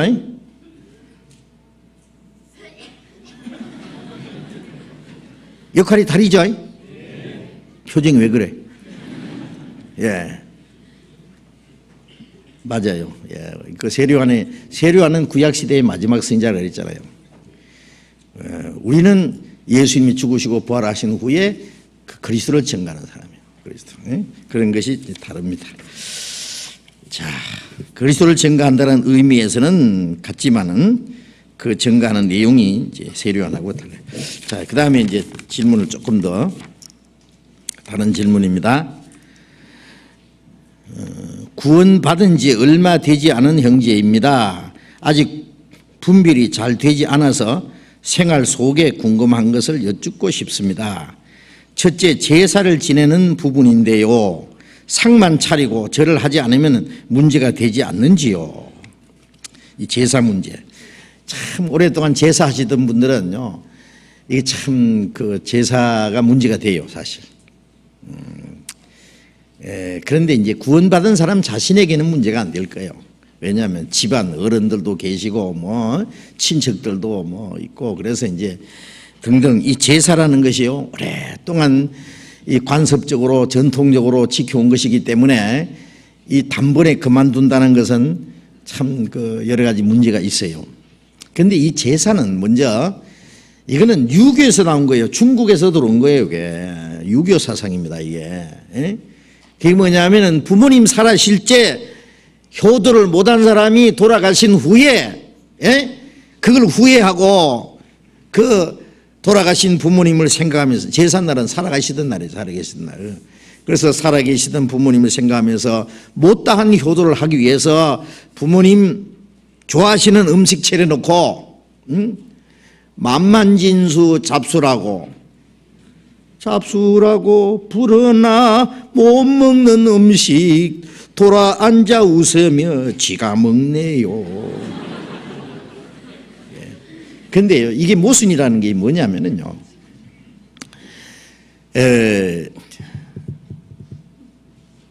사람이 육신이 음식을 먹지 죽은 혼이 있다고 뭐 돌아다닌다고 가정합시다.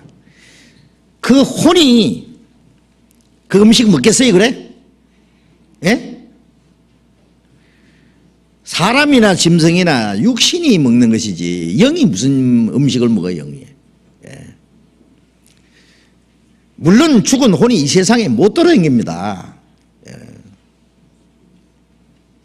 성경에는 사람이 죽으면 구원받은 사람은 천사들이 받들려 낙원에 들어가고 구원 안 받은 사람은 음부로 들어갑니다. 그냥. 음부는 영혼이 가 있는 지옥이에요. 임시. 그러니까 이제 마지막 심판 때 음부에 있는 그 영을 끄잡아내 가지고 육신도 살려 가지고 영혼과 육신을 심판해서 마지막 지옥에 보낸다 그랬잖아요. 네? 마태복음 10장 28절에 영혼과 육신을 함께 지옥에 멸하신 자로, 그거는 영원한 지옥이고, 음부는 지옥 대기실, 지옥 대기실, 영혼만 가 있는 지옥이라고 생각하면 돼요. 이 세상에 돌아다니는 귀신들은 루시퍼와 함께 쫓겨난 타락한 천사들이에요. 그래서 마태복음 25장에 마귀와 그 사자들, 졸개들, 그 귀신들입니다. 예? 악령입니다. 예. 만일 조상 죽은 혼이 이 세상에 돌아다닌다면은 자손들을 좀 잘 살게 해줘야 돼요. 그죠? 그죠? 조상 죽은 귀신이 와서, 야, 너 어디 땅 좀 사놔라. 그게 좀 있다면 되게 올라쁜다. 10배 오를 기다. 조리 전에 빚을 내자라도 살아. 그렇게 할 거예요. 그죠? 근데 조상이 그런 게 해요? 죽은 조상에게 제사하는 나라 치고 잘 사는 나라 별로 없어요. 예. 미국이나 유럽이나 잘 사는 나라들 뭐 그런 제사하는 사람 어디 있어요? 없어요. 예. 그리고 또 조상을 섬기려면 윗대부터 섬겨야 돼요. 윗어른부터. 그죠? 예. 그럼 몇 대 올라가면 없어요. 그것도 막 그만 먹고 떨어지라고 막 제사 체리주도 안 해. 예. 그리고 먹는다면은 매일 3끼씩 체리하지. 3끼씩 1년에 뭐 명절날 한번 뭐 그다음 제사날 한번 그래야 되겠어요? 예. 예. 그건 모순이요 그거. 그리고 또 이제 죽은 혼은 못 옵니다. 먹지도 않을 뿐 아니라 오도 안 하는데 체리 놓고 절을 하면은 누가 오는지 알아요? 예? 귀신이 와요. 정말 옵니다. 귀신이. 예. 정성스럽게 할수록 귀신이 더 좋아해. 예. 예를 들면 고목나무는 아무리 지가 오래돼 봐야 나무지 거기에 신이 붙어요? 예? 조그만 나무를 섬기는 사람은 없어요. 그죠? 요만한 소나무 갖다 놓고 절하는 사람은 없어요. 큰 고목나무. 그러면 말 신이, 목신이 있다 그래요. 지가 아무리 돼야 나무지 그게 뭐 크다고 해서 그게 뭐 나무가 뭐 신이 돼요? 그러니까 거기다가 막 복 달라고 막 빌잖아요. 막 갖다 뭘 걸어놓고 채내놓고 막. 그러니까 이 나무가 말이요 복은 줄 건 없고 복 달라고 비니까 막 속이 상해가지고 속이 퍽퍽 썩었더라고. 예. 미국의 세코아파에 가보니까요 1300 된 나무가 막 그 공원 안에 팍팍한데 얼마나 큰지 몰라요. 막 높이가 130m 막 둘레가 30m 막 이런 게 빡빡한데요 하나도 썩은 게 없어요. 거기 가면. 왜냐면 아무도 복 비는 사람이 없거든 그게. 그런데 말이지요. 나무는 그런데 그게다 자꾸 대고 절을 하면은 하나님처럼 되려고 하다가 쫓겨난 놈들이 와서 그게 딱 앉아요. 하나님이라는 것은 오직 하나님만 섬기라 예수님 그랬잖아요. 하나님은 섬김을 받는 분이에요. 예? 그러니까 이 마귀가 하나님처럼 되려고 했다는 것은 섬김 받으러 간다며. 예, 교만이요. 그러니까 고목나무고 뭐든지 뭐 이제 뭐 바위덩어리고 자꾸 섬기면 귀신이 그 시간에 가서 딱 앉아서 그런 게 섬김 받는 거예요. 예? 그때부터 그 고목나무 건드리면은요 벌 받아. 예? 고목나무 건드리다가 죽은 사람도 있어요. 귀신 붙은 고목나무. 근데 그리스도인들에게 그 나무를 패 떼라 그러면은 갖다 도끼로 찍어서 죽여도 괜찮아. 다만 조심할 거 있어요. 찍을 때 마스크를 하고 찍어야 돼. 왜냐하면 이 고목나무 안에 썩어가지고 그 안에 가스가 꽉 들었는데 도끼로 팍 찍으면 가스가 팍 나와가지고 그걸 마시면 잘못하면 기절해. 그러니까 마스크 탁 하고 구멍 탁 나가던 약간 이렇게 해가지고 베버리면 돼. 그런데 이게 귀신 붙었다고 생각하고 그 건드리다가는 혼난다고 진짜. 응? 자 무슨 얘기 하려도 이래야 되나? 하여튼요 자꾸 이 제사를 이렇게 하고 절하면은 귀신이 와서 딱 앉아서요 섬김 받는다니까요. 고린도전서 한번 봅시다. 고린도전서 10장 20절 봅니다. 10장 19절 봅니다.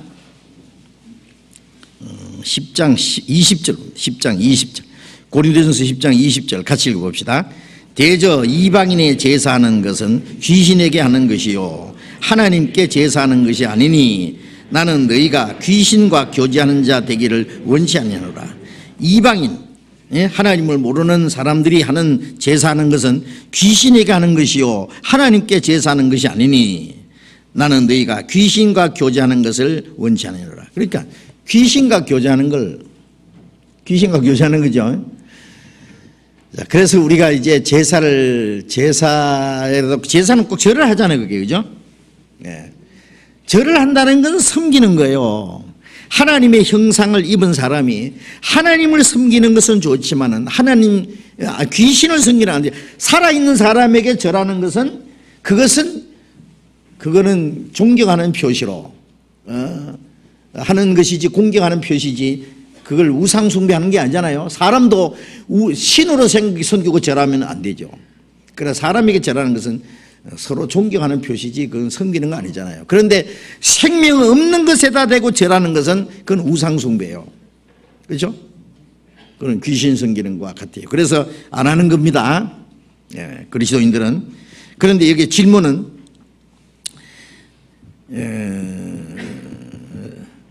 상만 차려놓고 제사상을 차려놓고 절을 하지 않으면 문제가 되지 않는지요. 절 안 할 바에는 뭐하러 차려요? 차리세요. 차리는 건 죄 아니에요. 차려놓고는 그냥 둘러 앉아서 잡숴요. 그냥 식구대로. 그렇죠?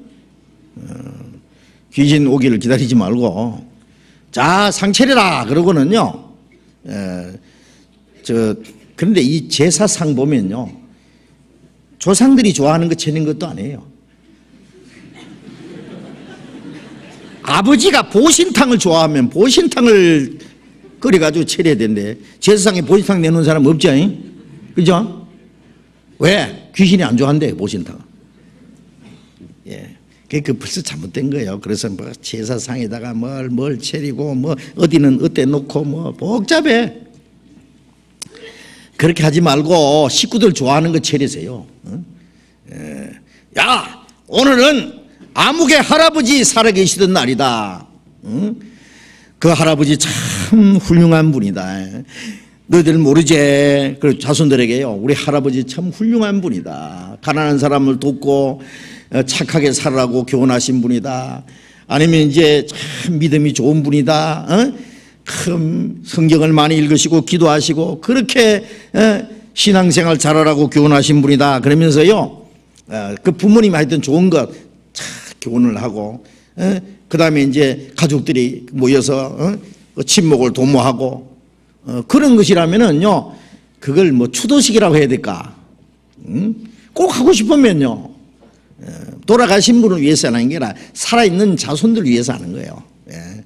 그래가지고 맛있는 거 먹고 그날 친교하고 즐겁게 그런 시간을 가지면 돼요. 뭐 우리 그리스도인들은 찬송 부르고 기도하고, 돌아가신 분을 위해서 아무 말도 하면 안 돼. 그래서 기도하면 안 돼. 돌아가신 분을 위해서 우리는 무슨 기도를 할 겁니까? 그분이 천국 가셨든 지옥 가셨든 돌아가신 분을 위해서 아무것도 할 것이 없어요. 다만 살아있는 분을 해야 돼. 살아있는 계신 분을 위해서. 제가 아주 존경하는 분이 한 분 계셨어요. 막 이 얘기 해뿌리지 뭐까지 그 누군지 막. 우리나라의 참 원로원 목사님, 막 돌아가신 분이에요. 막 돌아가신 분에서 얘기 미안하지만 그 한경영 목사님입니다. 영락교회 한경영 목사님 참 훌륭한 분이에요. 그분. 그래서 이북에서 넘어와가지고요, 북한 그 고향을 두고 오신 분들이 영락교회 가면 만나니까 참 뭐 북한에 돌아오는 사람들은 영락교회 가서 만나고, 그리고 영락교회가 굉장히 부흥하고 했어요 옛날에. 그 참 설교도 잘하세요. 그리고 그 한경지 목사님이 쓰는 기독교는 무엇인가 하는 조그마한 책을 읽고 제가 감동을 받은 일도 있었어요. 그런데 한 번 대실망을 한 일이 있어요. 언젠가 하면은, 이건 방송에 나간 거니까요, 막 그대로 얘기합니다. 그 유경수 여사 돌아갔을 때 장례식을 하는데요, 텔레비전에 중계를 했어요. KBS 텔레비전에 중계를 했어요. 그런데 그 유경수 여사가 불교인입니다. 아시죠? 모르지? 불교인인데 절도 이제 많이 이제 이렇게 좀 지어주고 뭐 도와주고 그랬어요. 뭐 그게 뭐 자기가 불교인인 거 어떻게 해요? 뭐 옛날에 다 우리도 불교인인데. 뭐 그건 상관없는데요. 돌아가시고 나서 이제 장례식을 하는데, 불교에 있는 스님들, 천주교 신부들, 개신교 대표 목사님들, 이 세 가지로 장례식을 하더라고. 그러니까 이제 중님들은 목탁을 두드리면서 주문하면서 극락으로 가게 해달라고 그러겠죠. 신부들은 뭐 이렇게 뭐 향을 흔들면서 뭐라고 하더라고. 이제 그거는 이제 막 그렇고, 이제 개신교 대표로는 한경주 목사님이 나가서 기도를 하시는데, 뭐라고 기도를 하시느냐 하면은 그대로 얘기합니다. 하도 제가 인상 깊게 들어서 안 잊어버려 지금도. 하나님, 하늘 문을 활짝 여시고 융전사의 영혼을 받아 주시옵소서. 그렇게 기도를 했어요. 기도 잘했어요? 잘못했어요? 예?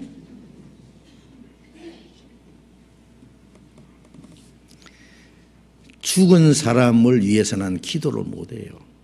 예. 천주교에서는요, 예? 종부성산가, 임종시에 말이죠. 죽고 나서, 임종시가 아니라 죽고 나서 천국 보내달라고 기도하는 게 있는데, 어림도 없는 말씀. 자기가 살았을 때 거듭났으면 천국 가고, 거듭나지 않았으면 하늘나라 볼 수 없다는 말씀대로 어림도 없어요. 살아있는 사람은 죽은 사람 위해서 한마디 기도도 못해요. 기도해봐야 소용도 없어요. 그 기도 듣지도 않아요, 하나님이. 그런데 그분이 언제 회개했어요? 언제 예수 믿었어요? 그런데 불교인이었는데 하나님께 기도하기를 하나님 문을 활짝 열고 육내사의 영혼을 받아주시옵소서. 그거는 대통령 앞에서 아부하는 소리지 하나님께 기도하는 소리가 아니에요. 내가 그 말 듣자마자 그분을 존경하는 마음이 하루아침에 없어져 버렸어요. 저분은 아니다. 아니다. 저게 아니다. 예. 그러면은 개신교 대표로 가서 기도했으면 기도를 할 수 있잖아요. 뭐라고 기도해야 돼요? 국가를 위해서, 민족을 위해서 기도해야 돼요. 하나님, 이 민족에게 불행한 일이 생겼습니다. 예? 그 육려사는 소위 국모잖아요. 국모. 훌륭한 분입니다. 그분. 정말 인간적으로 그렇게 훌륭한 사람이 별로 없어요. 박 대통령이 그가 그렇게 훌륭한 일을 할 수 있었던 것은 육려사의 힘이 한 50% 이상이 된다고 저는 생각을 합니다. 하나님, 이 나라가 국모를 잃었습니다. 온 국민이 슬픈 일을 당했습니다. 하나님, 이 민족을 위로해 주시고 이 민족이 이 슬픔을 딛고 일어나서 더 하나님의 축복을 받고 하나님께 돌아올 수 있는 기회가 되게 해달라고. 이 나라와 민족을 위해서 기도하는 것은 성경에도 기도하라 그랬어요. 그런 기도는. 예. 그런데 왜 죽은 사람의 영혼을 천국 보내달라고 기도하느냐고. 그건 신앙 양심에 허락되는 게 아니에요. 예. 예. 그래서 우리가 이제 그런 추도식을 할 때요, 예? 그저 자손들 위해서 다 구원받게 해달라고, 하나님 뜻대로 올바로 살게 해달라고, 그리고 찬송 부르고 감사하고 기도하고, 그러면은 추도식도 훌륭한 거예요. 그렇죠? 절하지 말고 한쪽에 딱 제사하는 것처럼 딱 내가 쫙 채로 가지 말고 방 한복판에다가 장세를 놓고 가족들이 둘러앉아서 감사, 찬송하고 기도하고, 하나님 은혜 감사하고, 그러면 됩니다. 그렇게 하셔요. 물론 절하지 말고, 절을 하지 않더라도 그런 식으로 하면 돼. 꼭 하시고 싶으면은 그런 식으로 추도식을 하시고, 나중에는 뭐 너무 바빠서 할 일도 그렇게 안 해도, 할 수 없으면 안 해도 괜찮아요. 그 다음에 두 번째 질문입니다. 장성한 아들이 있는데 아들은 구원을 받았고요, 사귀는 아가씨는 구원을 받지 않은 이방인입니다. 결혼을 시키고 구원받도록 인도하는 것이 옳은 일인지, 아니면 구원받지 않으면 결혼을 시키지 않는 것이 옳은 일인지 알려주세요. 예, 아직 이제 성경을 잘 모르시는 것 같은데, 결론은 그 사귀는 아가씨가 구원을 받기 전에는 결혼하면 안 됩니다. 예. 그리고 결혼을 하고 나서 구원받도록 인도하면 안 되느냐 하지만은 그건 안 됩니다. 왜 안 되느냐? 구원받고 안 받게 하는 것은 하나님이 하시는 일이지 사람이 뜻대로 된 게 아니에요. 예. 벌써 구원을 받은 사람이 구원을 받지 않는 사람과 결혼하는 자체가 불순종이에요. 왜 그러냐면 이 결혼이라는 게 얼마나 중요한지 알아요? 결혼은 내 혼자 주님을 섬기는 것보다도 결혼해서 두 사람이 합심하면은 더 주님을 효과적으로 섬기고 더 많은 일을 할 수 있어요. 그래서 전도서 4장에 한 사람보다 두 사람이 나으면 저희가 함께 수고함으로 좋은 상을 얻을 것이라. 한 사람은 패하겠거니와 두 사람은 능히 당하나니 삼겹줄은 쉽게 끊어지지 않아요. 두 사람이 함께 하면 주님이 같이 계셔서 삼겹줄이에요. 그래서 하나님이 한 사람 구원하는 것보다도 아내와 남편이 구원받는 걸 원하세요. 주 예수를 믿어라 그리하면 너와 네 집이 구원하리라. 왜? 가정이 구원을 받아야 주님을 섬길 수 있고 하나님을 위해서 뭔가 힘있게 할 수가 있어요. 노아가 혼자 하나님만 믿었고 부인도 안 믿고 아들들도 안 믿었으면 어떻게 방주를 만들기는. 그렇죠? 여덟 식구가 똘똘 뭉쳐서 방주를 만들었잖아요. 그러니까 한 가정이 구원을 받을 때 주님을 위해서 힘있게 살 수 있어요. 그렇죠? 주님을 섬기고. 그러니까 혼자 구원받은 사람은 나머지 가족들이 구원받기를 위해서 기도하고 해야 돼요. 너와 내가 구원받으면 네 집이 구원받는 약속이 있어요. 구원받도록 도와주고 해야 돼요. 결혼은 자 이제 결혼하는데 이 세상 사람들은 저들이 그냥 행복하고 재밌게 살기 위해서 결혼하지만 그리스도인들은 하나님을 위해서 결혼하는 거예요. 먹든지 마시든지 무엇을 하든지 다 하나님의 영광을 위해서 살아. 먹든지 마시든지 직장 취직을 하든지 공부를 하든지 이사를 가든지 사업을 하든지 결혼을 하든지 무엇을 하든지 다 하나님의 영광을 위해서 살아. 하나님께 영광이 되지 않는 것이 죄요. 하나님께 영광이 되는 것이 선이요. 하나님께 영광이 되는 것이 자기의 행복이요. 하나님을 위할 때 자기에게 축복이 돼요. 왜? 우리가 하나님의 영광을 위해서 살면 하나님이 축복해 주시거든요. 자기 욕심대로 살면서 축복해달라고 기도할 수 있어요? 하나님 우리 욕심 채우라고 우리 기도 들으시는 게 아니에요. 하나님이 자기 영광을 위해서 우리 기도를 들으시는 거예요.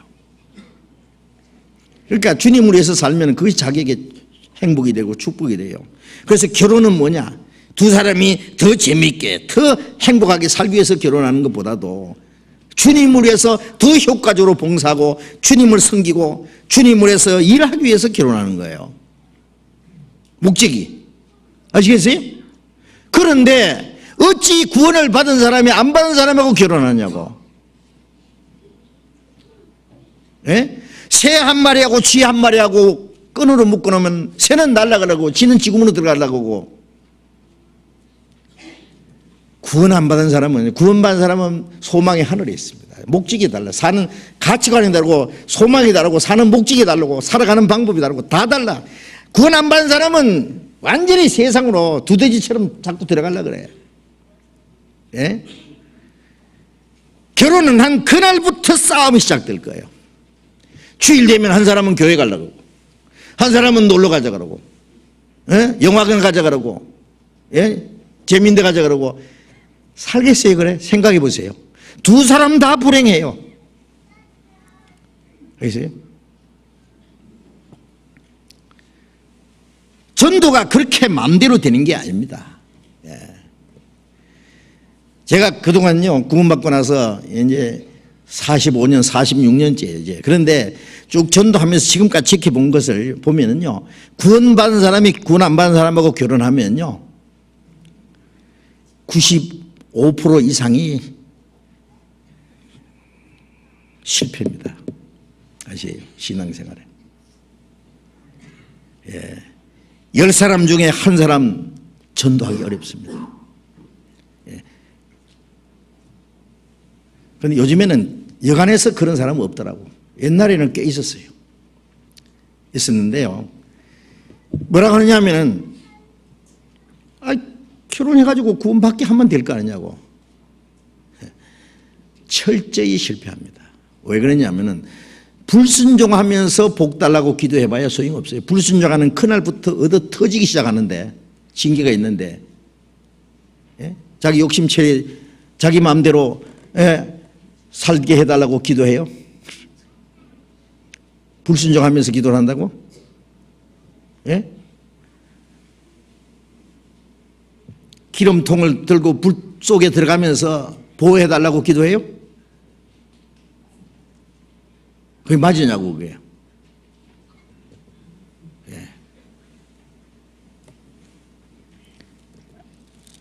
구원 안 받은 사람하고 결혼하는 것은요, 신앙생활 안 하기로 작정을 한 거예요. 예. 그게 되겠어요? 하나님이 허락하지 않는 결혼을 해놓고 무슨 축복을 기대하느냐고. 끔찍한 거예요 그게. 예. 고린도후서 6장을 봅시다. 고린도후서 6장. 고린도후서 6장 14절 봅니다. 고린도후서 6장 14절. 너희는 믿지 않는 자와 멍에를 같이 하지 말라. 의와 불법이 어찌 함께하며 빛과 어둠이 어찌 사귀며 그리스도와 벨리알이 어찌 조화되며 믿는 자와 믿지 않는 자가 어찌 상관하며 하나님의 성전과 우상이 어찌 일치가 되리요.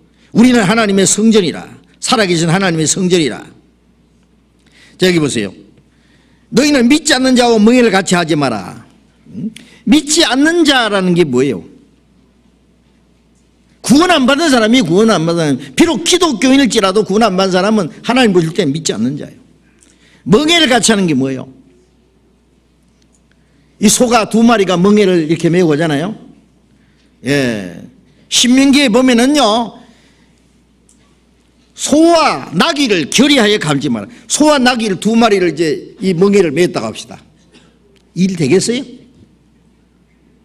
예, 나귀는 펄쩍펄쩍 뛰고 소리는 느릿느릿한데 이게 밭을 갈 수 있겠느냐고. 뺑뺑 돌다가 몰리면 못 봐요.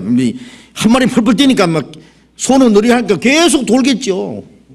어떻게 나가기는 나가. 결혼한 것처럼 멍해가 어디 있느냐고. 예.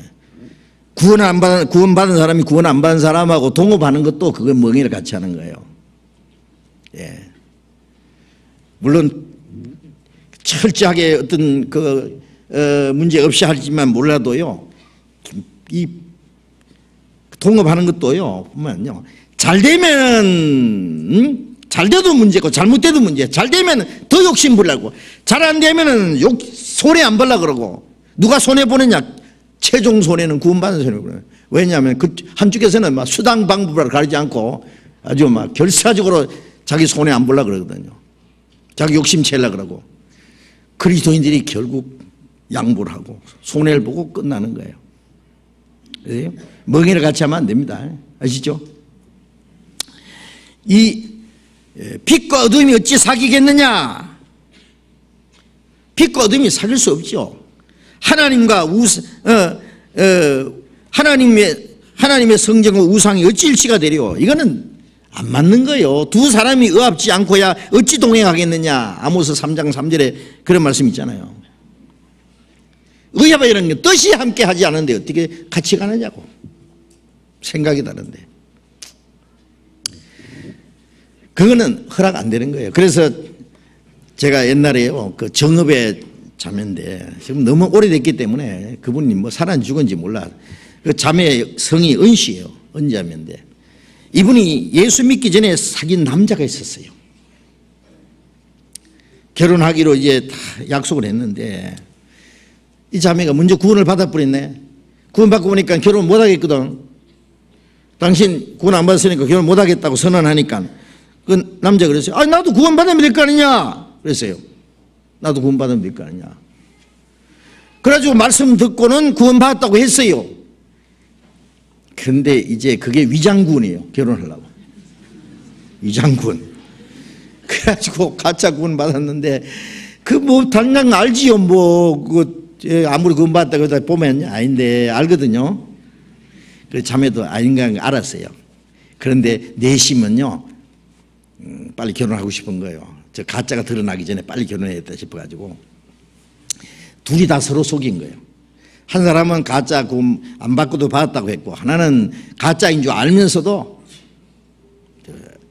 하여튼 뭐 입으로는 구원 받다고 하니까 얼른 구원 결혼하면 안 되겠냐 그러고 어떤 목사님이 주례해가지고 결혼했어요.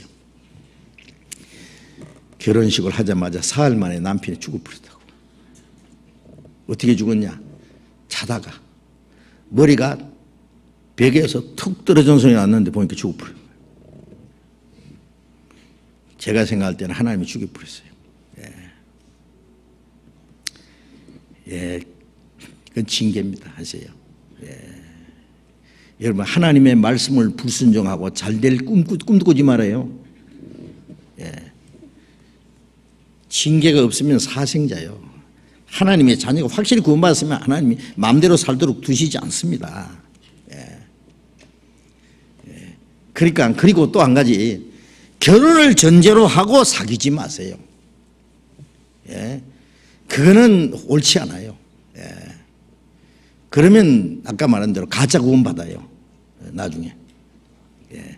그래서 일단은 딱 끊어버려야 돼요. 일단 끊어버리고. 예.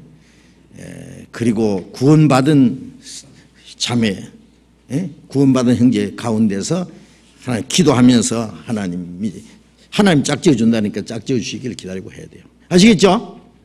예? 이거 중요한 문제입니다. 아주 심각한 문제예요. 여기는 절대로 어떤 타입이 있을 수 없습니다. 이 간단한 거니까 이거 시간 많이 갔네. 공룡에 대한 질문을 드리고자 합니다. 공룡은 우선 저희들이 배운 고대 생명체 중 가장 크고 그 시대에 가장 영향력이 있었던 동물 중 하나라고 생각합니다. 그래서 드리는 질문입니다. 노아의 방주 때 성선한 동물 중에 공룡도 포함되지 않았는지, 포함되었다면 수백 종이 넘는 공룡 종류와 엄청난 크기의 공룡이 어떻게 성선할 수 있었는지 궁금합니다. 공룡이 노아 방주에 들어갔는지 나도 몰라. 성경에 공룡이 들어갔다는 말은 없는데 내가 생각할 때 모르기는 모르는데 제 의견을 말할 수 있잖아요. 제 생각에는 안 들어간 것 같아요. 예. 공룡은 노아 홍수 때 다 죽은 것 같아요. 왜냐하면 너무 커요. 그게 너무 커요.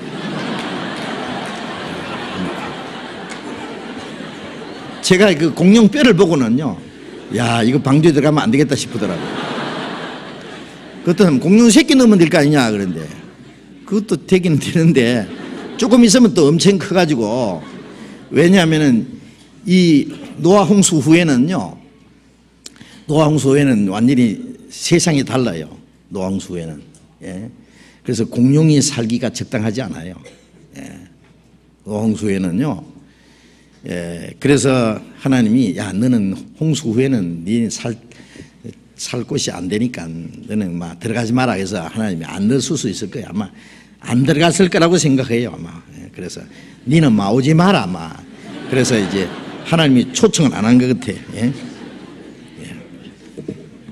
확실히는 몰라요, 나도. 같이 기도합시다. 자비로우신 우리 아버지 하나님, 우리에게 이 성경을 주시고 또 하나님의 많은 비밀을 깨닫게 해주신 것을 감사합니다. 우리의 남은 생에 오직 하나님의 뜻과 영광을 위해서 하나님의 말씀을 따라서만 살 수 있도록 우리의 마음과 생각을 지켜주시옵소서. 우리의 몸도 우리의 영혼도 모두 주님의 피로사 싸우니 주의 것입니다. 살아도 주님을 위해서, 죽어도 주를 위해서, 모든 것은 하나님의 영광을 위해서 하는 것이 되게 해 주시옵소서. 우리의 모든 생각과 우리의 뜻과 우리의 욕심과 우리의 모든 건 다 제거해 주시고 오직 하나님의 능력으로, 하나님의 말씀으로만 우리를 붙들어 주시고 우리를 주님의 진리 가운데로 인도해 주시고 우리가 주님을 따라가는 걸음이 결코 실족하지 않도록 지켜주시고 우리 형제 자매들 가정마다 영육간에 지켜주셔서 남은 생에 주님의 교회와 복음을 위해서 사는데 부족함이 없도록 인도해 주시옵소서. 이제 다음 주간부터 이번 전도 집회를 하고자 계획합니다. 이번 전도 집회에도 많은 영혼이 구원받는 하나님의 역사가 나타나게 해주시고 이 일 위해서 우리 모두를 주님 뜻대로 귀하게 사용해 주시옵소서. 모든 것 주님 능력의 손에 의지하면서 주 예수님 이름으로 기도드렸습니다. 아멘. 다음 월요일부터 우리 전도 집회 하는 거 아시죠? 예. 자, 1년 내에 제일 처음 하는 그 대전도 집회입니다. 이번에도 많은 사람이 구원받을 수 있도록 미리 계획하시고 기도하시고 계실 줄 믿습니다. 이번에도 다른 분들 안내해서 전도할 수 있도록 도와주시고 또 전도할 수 없는 분, 전도할 분이 없는 분도 전도 집회 기간에 다 빠짐없이 참석할 수 있도록 그렇게 미리 계획을 하시기 바랍니다. 광고 없습니까? 예, 마치겠습니다. 조심히 돌아가시기 바랍니다.